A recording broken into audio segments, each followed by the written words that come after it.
partir de este momento, los invitamos a formar parte de esta mesa donde se componen y descomponen los problemas del país.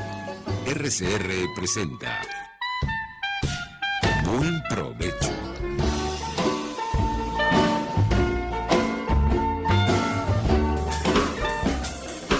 Justicia, con la magistrada emérita del Tribunal Supremo de Justicia, Blanca Rosa Mármol de León.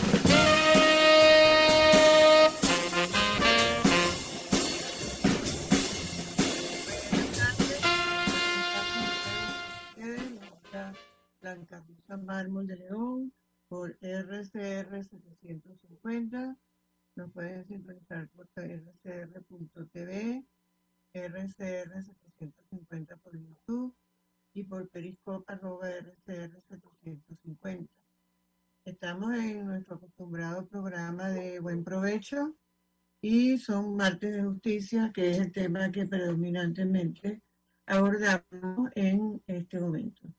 Como siempre tenemos en la Dirección General a Jaime Nestares, en la Gerencia de Producción a Willy Sarcaya, en la producción a Génesis Rodríguez, en los contratos en los controles a Gregorio González.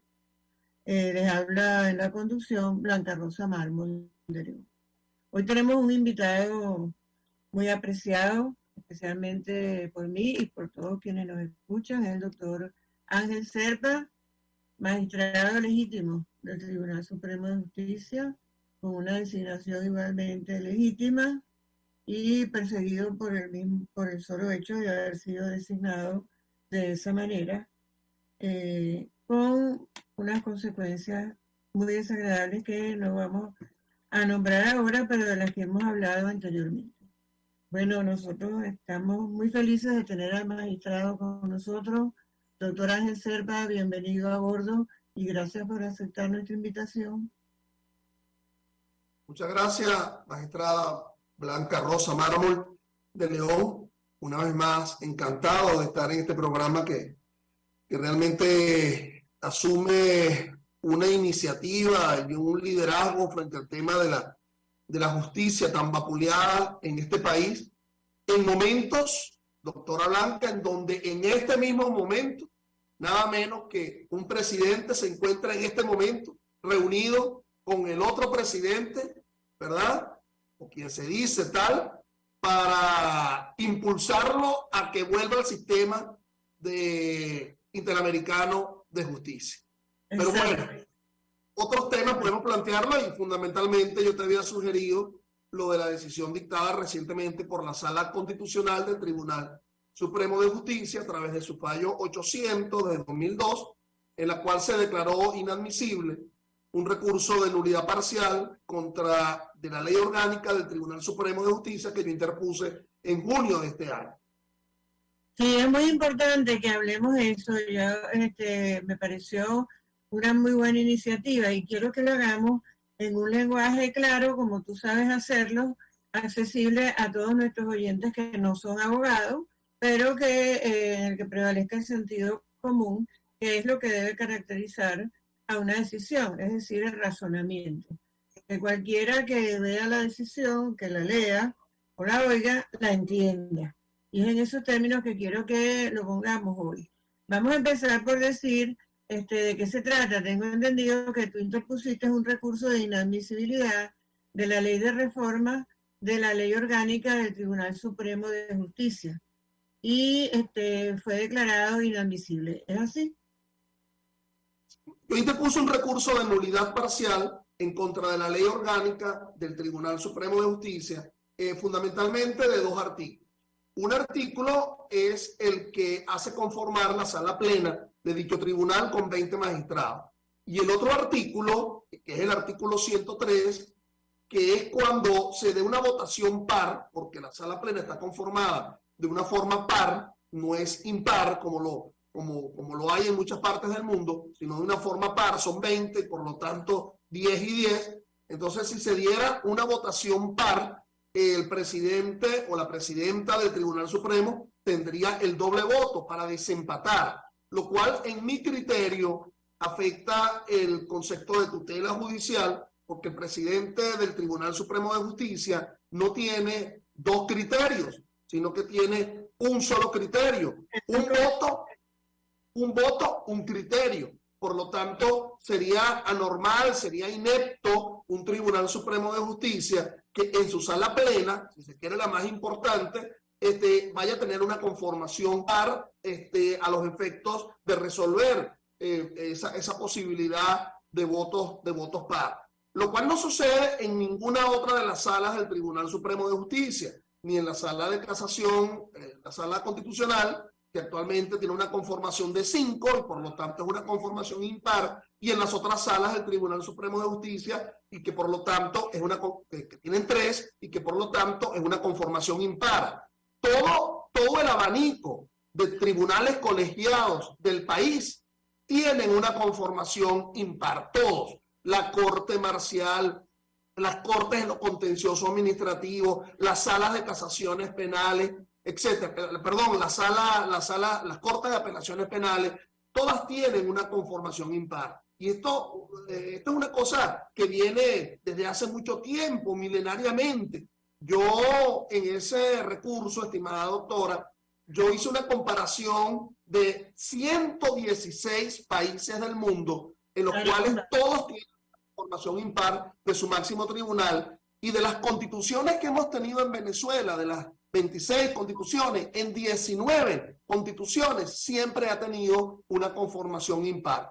Después podríamos hablar de cuál es la importancia de esa conformación de la sala plena en atención a los específicos casos que le corresponde conocer a dicho tribunal.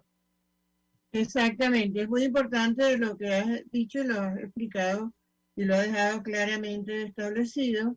Y mientras te oía y pensaba en todo el trabajo que te tomaste para sustentar tu recurso como abogado muy estudioso, que me consta que eres, magistrado estudioso y responsable, sin embargo pensaba, bueno, lo declararon inadmisible, es decir, no fueron al fondo, ni siquiera leyeron los argumentos, no se molestaron en saber de qué se trataba, y para decirlo en buen criollo, se quitaron de encima el recurso, digámoslo así, de esa manera, porque yo creo que nuestros oyentes entiendan que la inadmisibilidad es un punto muy importante, de estudio de cualquier recurso o de cualquier apelación de la que se trate, pero tiene que manejarse con mucha responsabilidad porque se corre el riesgo de que no se produzca precisamente eso que tú estabas nombrando, que es la tutela judicial efectiva, y que se produzca el desamparo de nosotros como ciudadanos ante una inconstitucionalidad como es el caso. Entonces te quería además comentar, Ángel, también creo que hubo unos recursos en el mismo sentido, pero no por las mismas razones, contra esa misma ley y que igualmente fueron declarados inadmisibles, ¿verdad? ¿Es así? Ahí está el meollo del asunto, estimada doctora. En la sala constitucional, fundamentalmente, yo sé que tú has sido muy crítica de cómo la sala constitucional interpreta normas de leyes penales, de leyes civiles, y tú has dicho, lo has venido aseverando, que le corresponde exclusivamente en la interpretación de la Constitución. Bueno, nada menos se le puso en bandeja de plata un tema netamente constitucional, nada que ver con otro tipo de leyes. Claro, ley orgánica del Tribunal Supremo de Justicia, y es orgánica para los que nos están escuchando. Cuando se dice ley orgánica es porque desarrolla una norma, un principio o un valor constitucional. Entonces, fíjate, declararon inadmisible mi recurso en base a la cosa juzgada. Ese fue el argumento, ¿no? El argumento es la cosa... oyentes, por favor, Ángel, disculpa que te interrumpa, lo que es cosa juzgada. Correcto. Entonces, esa cosa juzgada, como lo decían los romanos, res judicata, es decir, cuando alguien le toca la puerta a un tribunal, es en la búsqueda de una decisión que sea definitiva y que en definitiva le otorgue el derecho o ya se sepa que se lo está negando. Es la constante búsqueda de la cosa juzgada. Entonces, esa cosa juzgada está descrita nada menos que en la propia Constitución, en el artículo 49, numeral 7 de la propia Constitución, y establece también lo que se denomina la imposibilidad de nueva persecución. Es decir, Si se da la cosa juzgada, hay la imposibilidad de nueva persecución. Entonces, mi O estimada... sea, que eso quiere decir para el común de las personas que eso ya estaba decidido. Correcto, pero fíjense, la cosa juzgada conlleva 3 elementos, lo que se llaman los 3 elementos de la cosa juzgada. Uno es que sea entre las mismas partes, por la misma pretensión y por el mismo hecho. Entonces, Sí. dado esos 3 elementos de la cosa juzgada, mal se me podría haber considerado mi recurso un recurso que sea inadmisible por vía de cosa juzgada. Porque Eso yo fue no lo que fui... dijeron, doctor Serpa, ¿no? Dijeron Correcto. que era inadmisible por cosas juzgadas. Porque la mía fue inadmisible por cosa juzgada. Entonces, previamente, como tú lo has señalado, otras personas interpusieron un recurso de nulidad contra la ley orgánica del Tribunal Supremo. Primero, un profesional del derecho y luego el magistrado emérito Pedro Rondón Haas. Y ellos, en cada caso, abordaron aspectos distintos. ¿Ok? En el caso del magistrado Rondón Haas, es decir, la falta de capacidad que tiene la Asamblea Nacional para la designación, para la legislación en materia de, o por lo menos esta Asamblea Nacional y de la convocatoria a los magistrados. Pero nunca, ninguno de los recurrentes anteriores se planteó el tema de la sala, de la conformación de la sala plena y del doble voto del presidente del Tribunal Supremo. Por lo tanto, es un tema novedoso, ¿ok? Y además Entonces, muy importante. Así es. Entonces estamos hablando de otro hecho, realmente es otro hecho. Entonces, mal se podría hablar de cosa juzgada cuando realmente la pretensión descansa en otro sustento. Entonces, es muy mala que la Sala Constitucional haya decidido inadmisible por cosa juzgada, aún habiendo declarado competente, porque otras personas interpusieron un recurso de nulidad contra una ley. Imagínate, Blanca, por ejemplo, el Código Orgánico Procesal Penal, 554 artículos. Si alguien solicitó la nulidad parcial del artículo 1, del artículo 2, y luego viene alguien e interpone un recurso de nulidad de su artículo 376, mal se le podría inadmitir el recurso porque previamente ya se intentó un recurso sobre la base del cuestionamiento de otros artículos. ¿Ok? Claro. Entonces, bueno, Es una manera de explicarlo. fíjate que muchos de nuestros oyentes nos preguntarán, bueno, ¿y cuál es el interés, cuál es el asunto tan importante frente a esa sala?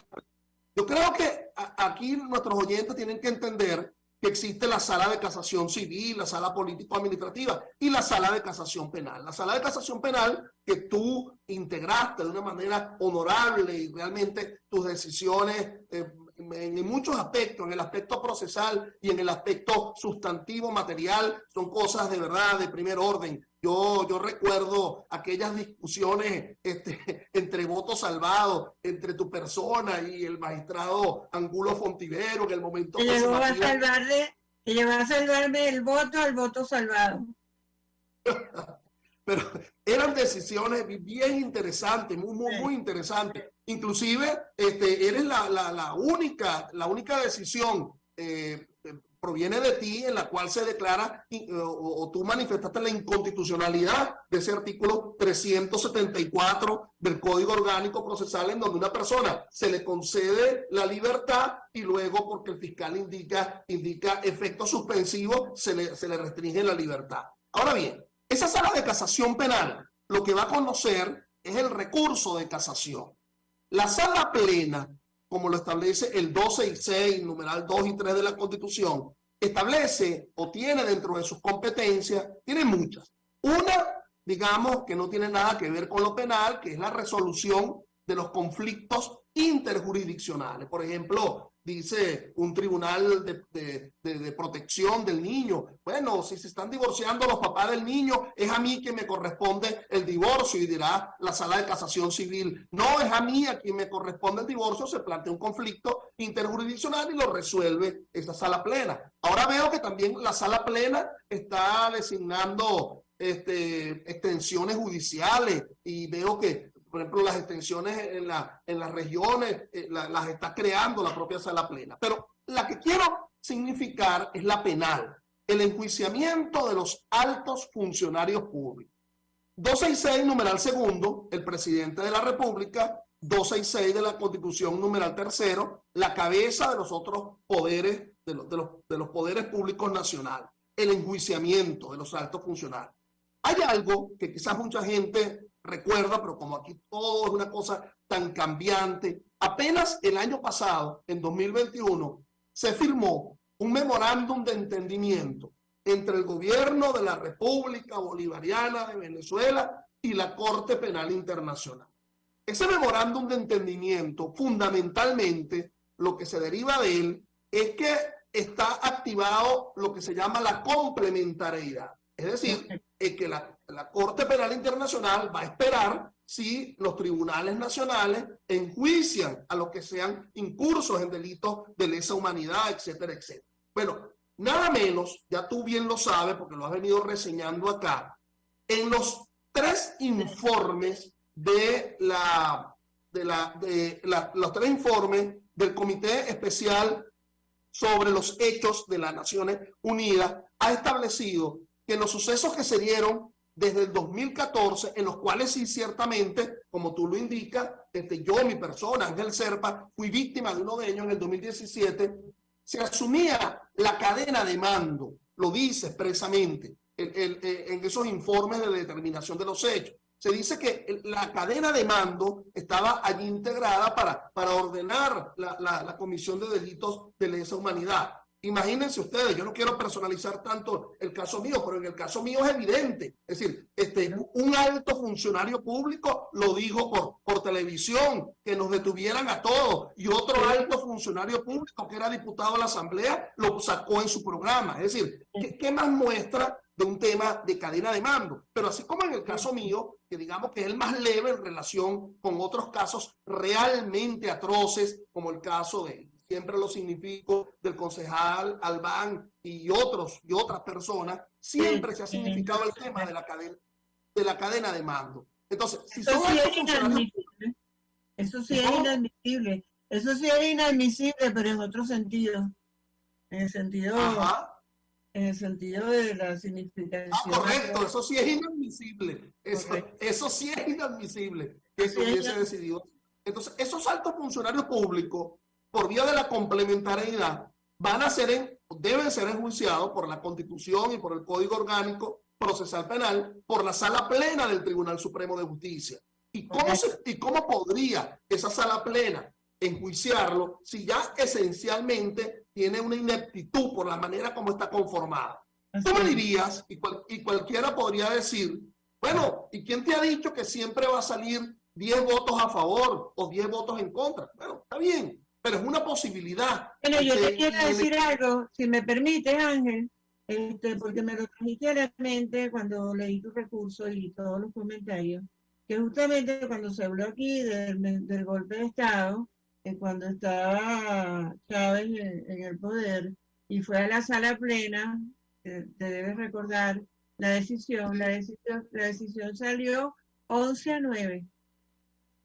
Y estuvo a punto de salir 10-10, porque hubo 2 recusaciones y entraron 2 magistrados suplentes, y de los suplentes uno se fue a favor del enjuiciamiento y otro en contra. Y por eso salió 11-9, pero ha podido ser 10-10. Y así iba a ser de no haberse producido las recusaciones que se produjeron. Y se los digo porque yo estuve allí en ese momento. Entonces, ¿qué hubiera pasado? Bueno, Iván Rincón, que era el presidente en ese momento, de acuerdo con el razonamiento que venimos haciendo aquí, hubiera podido hacer el doble voto. Fíjate que eso no lo manejaba, esa información no la manejaba. Ahí lo tiene. Sí. Entonces es una posibilidad real, claro, porque en aquel momento estaba integrada por 20 magistrados la Sala Plena. Correcto. No eran los 32 que después se cambió. Entonces sí, allí se pudo haber dado esa posibilidad. Ahora bueno, mira, estamos en un momento en donde, no sé, pareciera que el tema político ha bajado a un nivel, no sé, y el tema de la búsqueda de la justicia.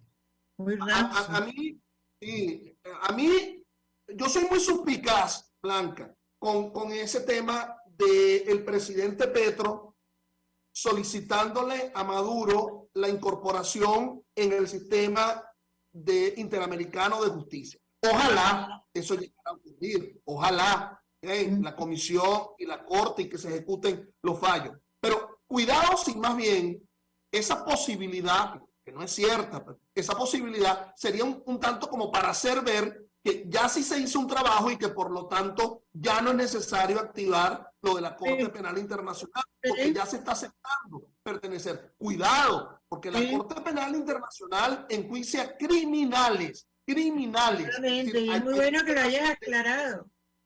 Y sí, es que la verdad es que uno la suspicacia la tiene, las antenas, y entonces veo que a lo mejor se le concede eso, pero entonces no es evidentemente un mismo aspecto, no es un mismo tribunal. Aquí hay temas de violaciones de derechos humanos, pero allá fundamentalmente se está enjuiciando criminal.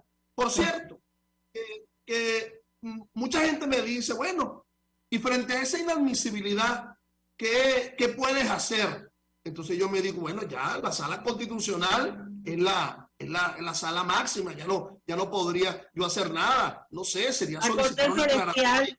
Me queda la Corte Celestial. Como se dice, la Corte Celestial, solicitar una aclaratoria, pero quedaría abierta esa posibilidad, ¿verdad?, de ir ante la Corte Interamericana. Esa posibilidad está abierta. Y por eso es que yo acudí, ¿verdad?, a ese tribunal en Dos Pilitas. Por eso fue, porque en las sentencias anteriores de la Corte Interamericana siempre como que se exige el culminar, el agotar en el ámbito nacional. Es decir, sabemos que hay todo un tema que está vinculado frente a la legitimidad realmente del Tribunal Supremo de Justicia en el exilio, etcétera. Pero, es decir, tener la posibilidad de demostrar que hay una violación fundamental del ejercicio de la jurisdicción. Es así, hay que agotar los recursos. Por eso hiciste muy bien y por eso es bueno que lo hayas explicado, porque a la gente le parecerá muy absurdo por ir a ese tribunal que ya se sabía que iba a decir que no, que iba a decir que era inadmisible porque no va a tomar ninguna decisión que contraríe los intereses del régimen. Es bueno que la gente sepa y quienes nos están oyendo tengan presente que hay que agotar todos los recursos internos para después poder ir a los recursos internacionales de los organismos internacionales de justicia. Ahora, Blanca, te hablé de un memorándum de entendimiento entre el gobierno y la Corte Penal, pero tú también has demandado un memorándum de entendimiento o algo por el estilo. ¿Eso lo has tratado en tu programa? ¿No nos lo podrías relatar? ¿O por no, eso es verdad que no lo hicimos. No lo he hecho, perdón, porque se me ha ido quedando fuera, porque como tú lo dices, una cosa tapa la otra aquí en Venezuela, porque todo el tiempo estamos en algo. Pero sí, claro, fuimos al memorándum de entendimiento para presuntamente lograr, digamos, las elecciones aquí en Venezuela con el problema de la representatividad, que era lo que alegábamos allí, que no tienen quienes se autoadjudican la representación de nosotros los venezolanos para llegar a ese entendimiento en estas mesas de diálogo, así llamadas, que se están haciendo y en las cuales pues nosotros no hemos tenido como ciudadanos ni arte ni parte, porque nunca nos preguntaron si queríamos que ese fuera nuestro representante. Además está por una parte Jorge Rodríguez, que se hace pasar como representante del gobierno allí, y resulta que él en realidad es el presidente de la Asamblea. Está Gerardo Blay, que nunca lo escogimos ni lo elegimos para esa función, y el representante de Noruega, que yo creo, no quiero ser irrespetuosa, pero él debe tener una visión, vamos a decir, más cándida, aunque resulta exagerado de mi parte decirlo así, de lo que es la representatividad aquí en Venezuela, y a lo mejor él piensa que está cumpliendo una muy buena labor con su presencia allí, pero la verdad es que en esos diálogos, en esa mesa de diálogo, a nosotros no nos están representando quienes deben representarnos, porque ese es un grupo que se ha autoerigido en representación de la oposición, y eso no es verdad. Ellos no representan a la oposición venezolana y mucho menos a esta ciudadanía que ya ha llegado al hartazgo en vamos a decir, la profanación de sus derechos constitucionales y ciudadanos. Pero también vamos a tener que hablar de eso en un programa porque también es interesante porque desde otro punto de vista se violentan igualmente derechos como nosotros estamos hablando aquí. Sí, y yo creo que lo primordial es permitir el voto de los migrantes. Yo creo que eso es lo primordial. Sí, porque además ahí entonces se pretende eso, que la propuesta dice que no pueden votar los que están, los de la diáspora, a menos que haya un consulado donde ellos se encuentren y donde ellos puedan inscribirse, diciendo que la creación de los consulados depende de quién, pues nada menos que del régimen. De manera que es grotesco, es absolutamente grotesco y es bárbara la violación de los derechos humanos. Es un amparo al voto, en realidad, y se lo pedimos al Tribunal Supremo Legítimo, que es el que está en el exilio. Entonces, bueno, sí, eso vamos a tener que tratarlo también porque creo que lo amerita, como tú lo has dicho. Bueno, hay otros temas que pudiéramos estar conversando sobre el ámbito penal venezolano en los últimos tiempos. Sí, eso lo vamos a hacer en la próxima, después de la pausa, porque tenemos que hacer una pausa y en la próxima sección seguimos con eso. Tú sabes que casi no te aceptaba la invitación porque ando ahorita constipado, por eso es que me ves aquí abrigado. Pero te queda muy bien este suéter, así que válgase la oportunidad. Es rarísimo, Blanca, porque tengo las 4 vacunas Ay, no, COVID. Que Dios te ampare. No, eso no es COVID. Hoy es día de todos los santos, así que se lo vamos a pedir a todos los santos. Vamos a la pausa.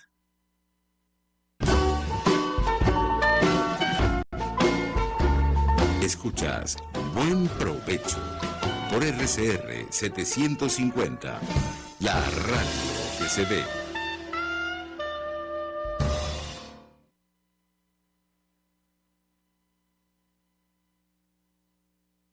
Sintonícenos a través de Periscope, @RCR750, la radio que se ve. Amigos, nace un nuevo concepto de farmacia en Venezuela. Farmacia CVS y más. Todo lo demás. En Farmacia CVS, en español CVS, lo consigues todo en un solo lugar. Salud, belleza, hogar y comida. Un nuevo concepto en todo para un nuevo concepto de vida. Farmacia CVS y más está en el CCCT nivel C1, frente a Beco y al lado del Banco Mercantil. En Instagram, FarmaCVS, Farmacia CVS y más. Todo lo demás. Antes de empezar el día, entérese de lo que acontece en el país junto a Pedro García Otero en Titulares de la Mañana. De lunes a viernes a las 6:30 de la mañana. Acompáñelo y empiece su día bien informado. Titulares de la Mañana con Pedro García Otero. Solo por RCR 750 AM. Porque lo bueno une. Mis amigos, quiero invitarlos a que me acompañen en vivo todos los días de 8 a 9 de la mañana a disfrutar de nuestro programa por todos los medios. Periodismo independiente, con nuevas ideas, nuevas opiniones, Nueva Venezuela y sus secciones. Dice mi vecina, está circulando y otro nivel. Corran la voz, no me fallen, por todos los medios por aquí, por RCR 750, la radio que se ve. Antes de empezar el día, entérese de lo que acontece en el país junto a Pedro García Otero en Titulares de la Mañana. De lunes a viernes a las 6:30 de la mañana. Acompáñelo y empiece su día bien informado. Titulares de la Mañana con Pedro García Otero. Solo por RCR 750 AM. Porque lo bueno une.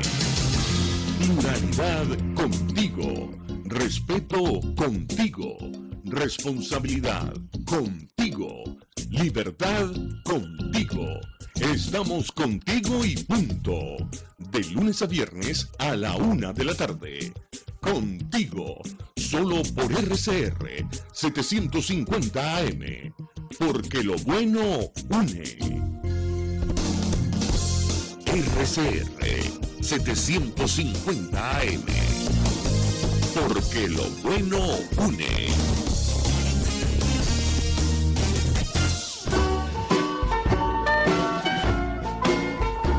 Análisis, opinión, entretenimiento y mucho más. Escuchas Buen Provecho por RCR 750, la radio que se ve.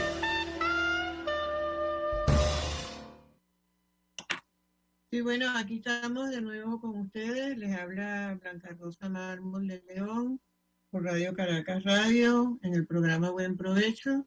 Hoy tenemos de invitado a nuestro querido magistrado Ángel Serpa y hemos hablado hasta ahora de un recurso, uno interpuesto por él, el más reciente, y otros que también fueron interpuestos en relación a esa misma ley orgánica del Supremo de Justicia, que tiene mucho que ver con el logro de una tutela judicial efectiva en nuestro país, de lo cual tenemos una carencia que todos conocemos.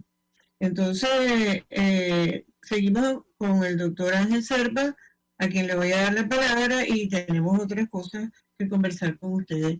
Doctor Serpa, adelante.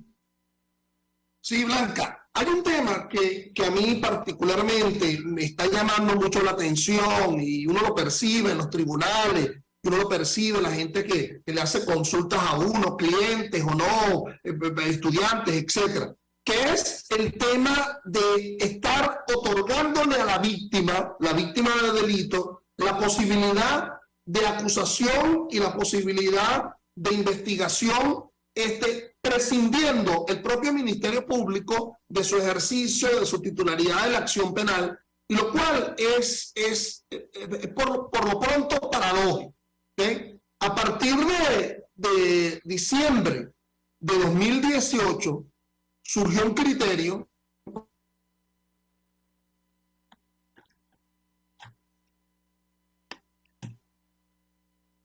Se me fue internet. Ah, yo creía que era a mí que se me había caído, porque estoy acostumbrada a que es a mí que se me pero no, es a mí que se cayó, pero ya estoy de vuelta. Ah, bueno, ok. Decía yo que a partir de diciembre de 2018 surge un criterio de la Sala Constitucional, que es que cuando el fiscal del Ministerio Público no acusa o solicita el sobreseimiento, entonces la víctima puede presentar su acusación particular propia por cualquier delito de acción pública. Inclusive, esa Sala Constitucional estableció que cuando la víctima no se encuentre con los medios, elementos de convicción, prueba, puede solicitarle al Tribunal de Control un auxilio judicial y que ese Tribunal de Control, si lo acuerda, entonces lo remite al Ministerio Público para que el Ministerio Público sería otro fiscal, porque el fiscal de la propia causa ya no acusó o está presentando el sobreseimiento. Mire, doctora, esto ha dado... Ay, otra vez se nos fue, qué problema, disculpen. Ustedes saben que Internet aquí no ayuda mucho en nuestro país, porque de hecho es el más lento. Como que con Internet fluctuante. Bueno, pero y te estamos siguiendo perfectamente y es muy interesante el tema que estás planteando y es bueno, quiero que lo sigas desarrollando para comentar. Eso ha traído más de un tema, más de una problemática, es decir, queriendo favorecer a la víctima, lo cual ciertamente es objetivo del proceso penal, lo establece la Constitución, lo establece el propio Código Orgánico Procesal Penal. Se está surgiendo un entuerto allí procesal en la cual más bien ellos más bien tienden a desfavorecer en muchos sentidos, ¿ok? Imaginémonos en el caso de que la víctima es quien haya solicitado la acusación y el fiscal del Ministerio Público no lo haga. Bueno, nos haríamos la pregunta, ¿sigue siendo el Ministerio Público titular de la acción penal? Debe estar presente, ahí está el tema, debe estar presente ese fiscal ese fiscal del Ministerio Público en el juicio o es un convidado de piedra. Entonces, imagínate, a ese fiscal le cambiaríamos la condición de parte y lo convertiríamos en sujeto. Es decir, en algo así como prueba. Diga usted, preguntándole al fiscal, si usted investigó durante la fase preparatoria, siendo que el fiscal del Ministerio Público no interpuso acusación. Entonces, ello está trayendo, digamos, muchos problemas. Es extraño, es raro que después de ese criterio de la Sala Constitucional se reforme el Código Orgánico Procesal Penal y en realidad en el Código Orgánico no se establece esa posibilidad aún con la reforma y más bien lo que se incorpora es que la víctima tiene la posibilidad de solicitar diligencias de investigación, como lo establece el artículo 122, numeral 2 del Código Orgánico Procesal Penal.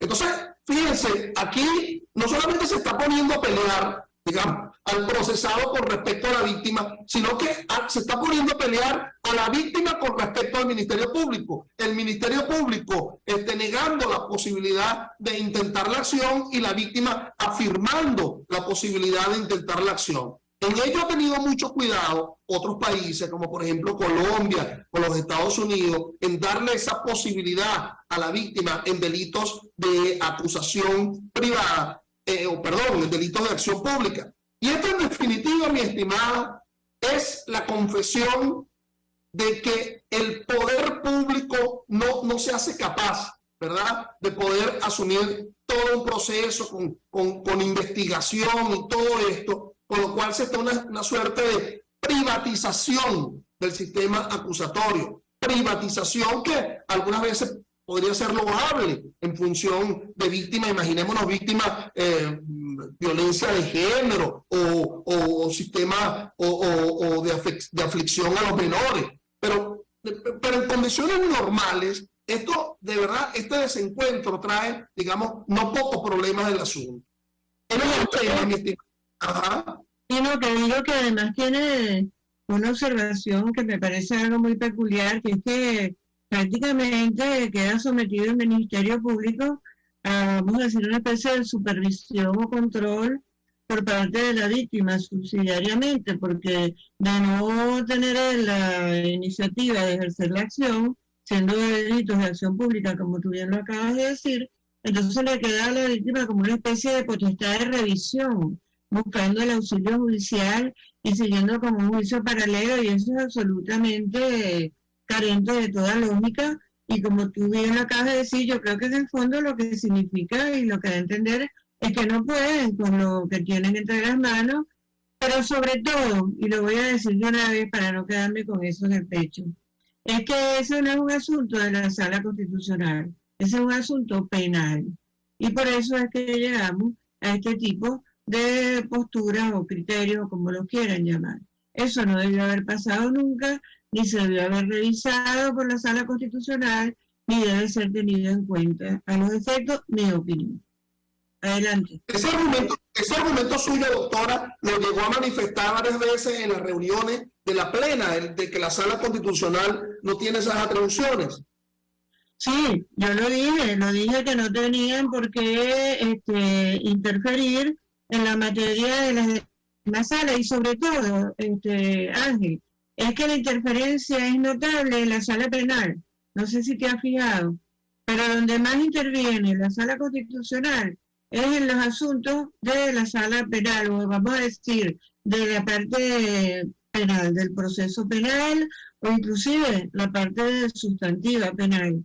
Entonces yo inclusive llegué a decir ya en un momento de desesperación que la Sala Constitucional tenía una integración de penalistas frustrados, que entonces dejaron esa sala y que se propusieran después para formar parte de la sala penal, porque realmente están preferentemente conociendo de asuntos penales, y estoy segura, Ángel, que si hacemos una revisión minuciosa vamos a encontrar que la mayor parte de las decisiones de la Sala Constitucional tienen que ver con los asuntos penales. Yo creo que eso es algo que está pendiente y que nos ha llevado a una distorsión tremenda en la aplicación de la justicia en Venezuela.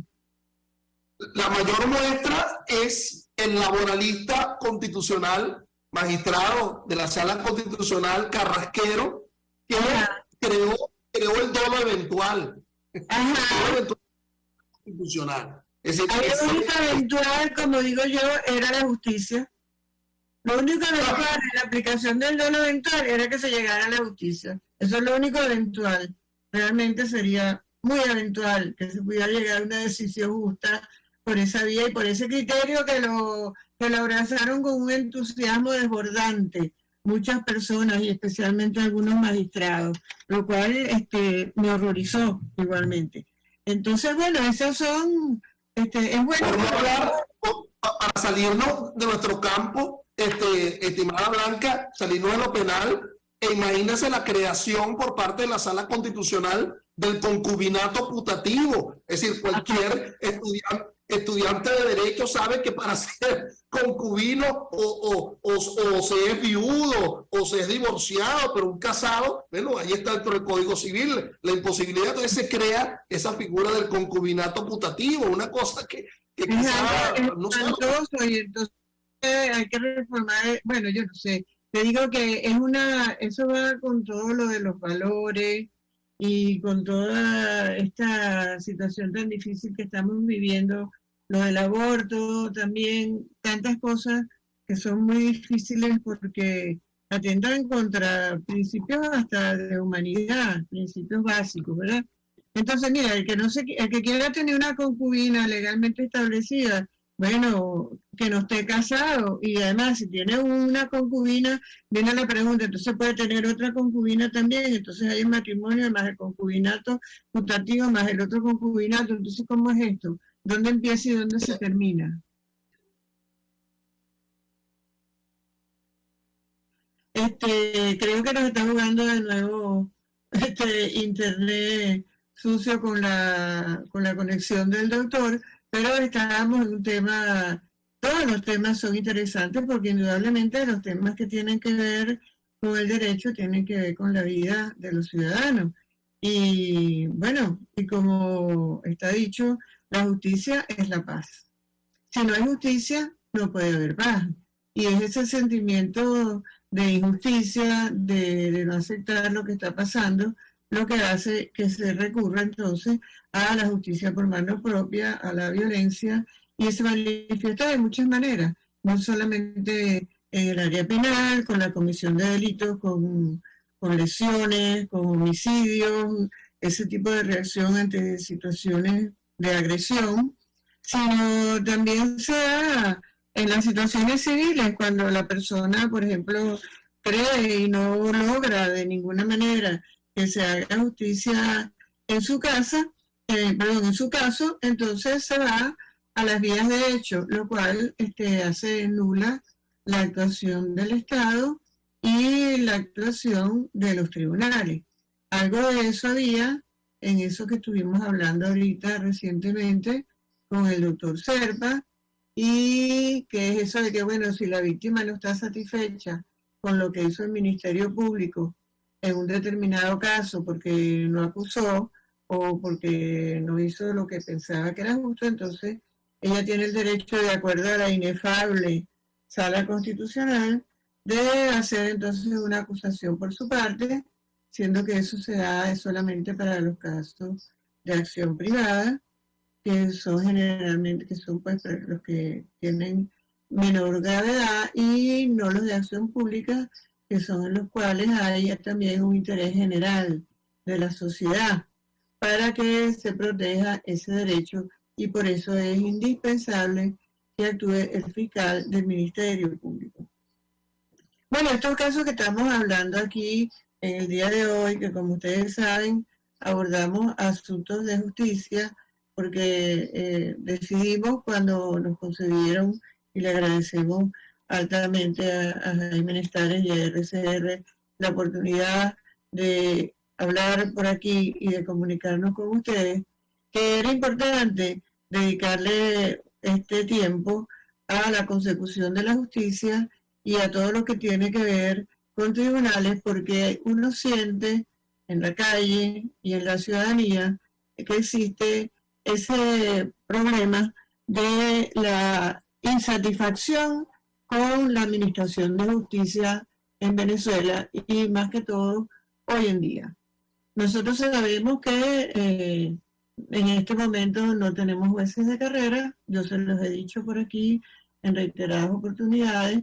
Eso significa que los jueces que tenemos no han ingresado al Poder Judicial por concurso de oposición, como debe ser, no han sido evaluados en el ejercicio de sus funciones para el ascenso correspondiente, como debe ser y como era antes, y todo eso trae una consecuencia directa y muy perjudicial, que es que tienen una falta de autonomía absoluta, los jueces que temen tomar las decisiones porque no tienen estabilidad. Porque cuando no son jueces de carrera hay una mala interpretación, porque además es una mala interpretación de que los pueden destituir sin procedimiento alguno, lo cual tampoco es cierto, porque cualquier juez, así sea un juez accidental, que es nombrado para un caso, un juez suplente que sustituye en un determinado momento a un juez titular, ese juez también tiene estabilidad. Y también no puede ser destituido sino por una causal que esté establecida en la ley y mediante el procedimiento correspondiente. Por eso aquí es palabra muerta, y usted va con ese recurso al Tribunal Supremo de Justicia en contra de una actuación en ese sentido, seguramente le harán lo mismo que le hicieron, le acaban de hacer al doctor Serpa en su recurso con el cual empezamos este programa, el cual él señalaba lo inconstitucional que es que el presidente del Tribunal Supremo de Justicia o que el voto del presidente del Tribunal Supremo de Justicia valga doble. Entonces, es como dice el doctor, no solamente que el tribunal, el magistrado presidente del Tribunal Supremo de Justicia no es equivalente a dos criterios, él tiene un solo criterio, sino que también hay allí como un entendido de que el voto del presidente del tribunal vale por dos. Entonces yo digo, entonces es que ese es un magistrado que es más magistrado que los otros, por decirlo de alguna manera.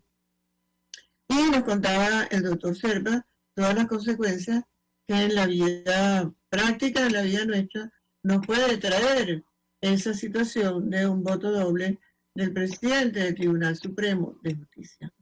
De todas maneras, estábamos hablando de eso con el doctor Serpa y también quiero refrescar que estábamos hablando de un recurso de amparo que interpusimos con otros ciudadanos, entre ellos con la doctora Adriana Vigilanza y el doctor Luis Manuel Aguana ante el Tribunal Supremo de Justicia en el exilio, porque consideramos los ciudadanos, nosotros actuando como ciudadanos en ese caso, que no pueden representarnos en un diálogo presunto las personas que lo están haciendo, porque no corresponden a la representación que se adjudican.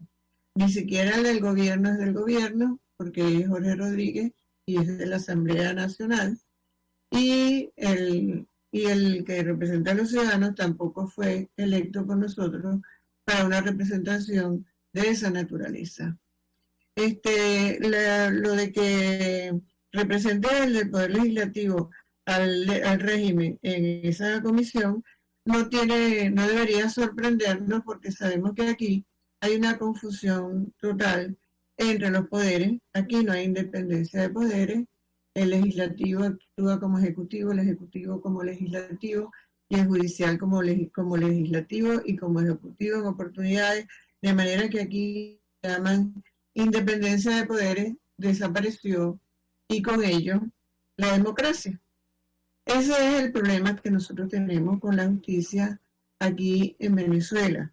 Y por eso, y esa es la razón fundamental de estas conversaciones que me gusta tener con ustedes, porque yo lo que quiero es que entiendan y estén bien ubicados. Yo sé que muchos a lo mejor ya lo entienden, lo tienen hasta más claro que yo, ¿por qué no?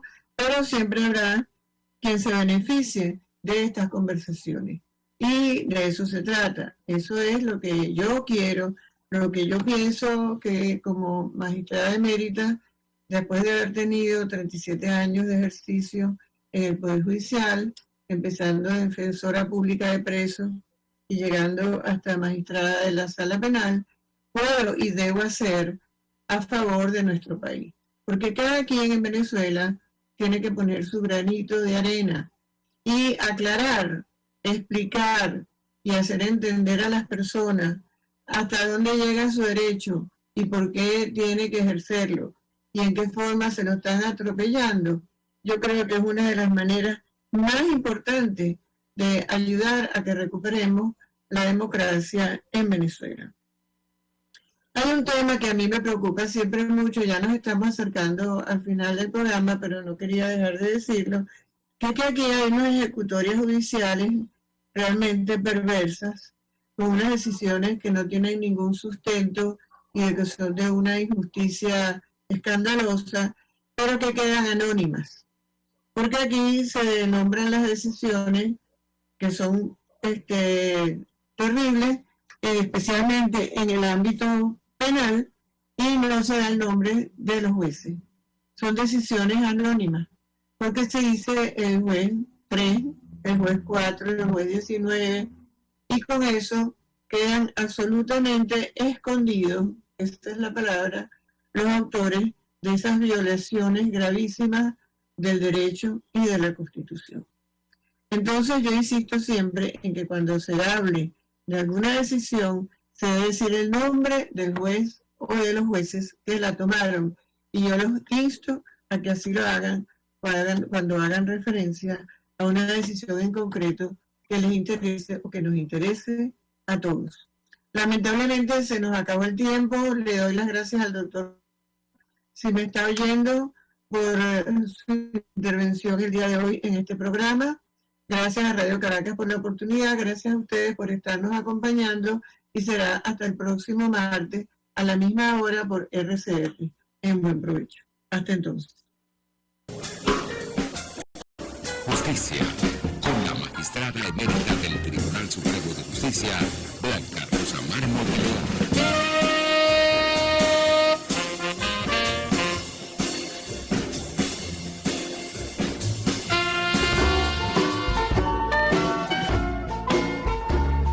RCR presentó Buen Provecho. Síganos en Twitter como @RCR750. La radio que se ve.